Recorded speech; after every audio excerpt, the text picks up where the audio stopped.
भन्ने गरिन्छ स्वास्थ्य नै धन हो। जबसम्म हामी बिरामी पर्दैनौँ तबसम्म हामीले स्वास्थ्य रहनुको फाइदा थाहा हुँदैन। के तपाईले कहिले सोच्नु भएको छ जति समय हामीले मोबाइलमा बिताइरहेका छौँ त्यति समय हामीले स्वास्थ्य रहनुमा सदुपयोग गरेको भए आज कस्तो हुन्थ्यो होला भनेर।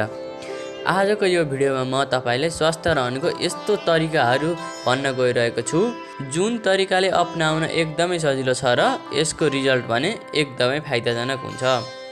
त्यसैले यदि तपाई पनि स्वास्थ्य रहने 5 तरिकाहरू थाहा पाउन चाहनुहुन्छ भने आजको यस भिडियोलाई अन्तिमसम्म हेर्नुहोस्। र एउटा कुरा, तपाईले अहिलेसम्म पनि हाम्रो च्यानललाई सब्स्क्राइब गर्नुभएको छैन भने रातो बटनमा रहेको सब्स्क्राइबमा क्लिक गरेर हाम्रो च्यानललाई सब्स्क्राइब गर्नुहोस् र नजिकै रहेको घन्टीलाई पनि अल गरिदिनुहोस्। ल भिडियो सुरु गरौँ। स्वास्थ्य रहने पहिलो तरिका। होल हेल्थ अर्गनाइजेसन अथवा विश्व स्वास्थ्य सङ्गठनका अनुसार हामीलाई स्वास्थ्य रहनको लागि दैनिक 8000 पाइला हिँड्नुपर्ने हुन्छ, त्यो पनि कम्तीमा। यदि त्यो भन्दा धेरै हिँड्न सक्यो भने त्यो आफ्नै शरीरको लागि फाइदाजनक मानिन्छ। तपाई दिनमा कति पाइला हिँड्नुहुन्छ कमेन्टमा बताउनुहोला। तरिका number 2, च्यु foods 32 times. च्यु food 32 times भन्नुको मतलब हो तपाईले खाने खानालाई 32 पटक चपाउनुपर्छ। आयुर्वेदमा भनिएको छ कि कुनै पनि रोगहरूको मूल कुरा हो पेट।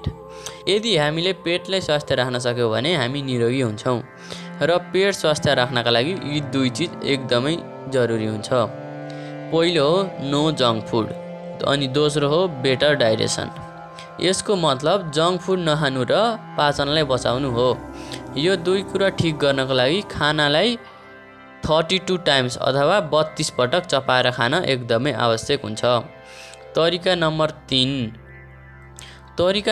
3 हो slip on your left side. किन हामीलाई लेफ्ट साइड परेर सुत्नुपर्छ भने यदि हामी राइट साइड परेर सुत्यौँ भने हाम्रो पेटमा धेरै किसिमका स्वास्थ्य समस्याहरू आउने गर्छन्, जस्तै पाचनमा समस्या, ब्लड फ्लोमा रुकावट हुनु, मुटु दुख्नु साथसाथै यस्ता धेरै समस्याहरू देखा पर्ने हुन्छ।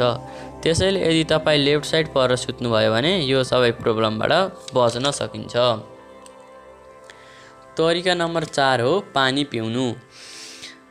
तपाईहरू सबैलाई थाहा नै होला पानी पिउनु हाम्रो शरीरको लागि कति फाइदाजनक छ भनेर।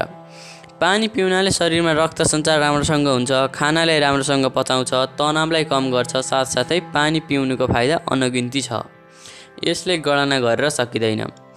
त्यसैले तपाई दिनमा जति पानी पिउन सक्नुहुन्छ पानी पिउनुहोस् र यसले कुनै असर गर्दैन।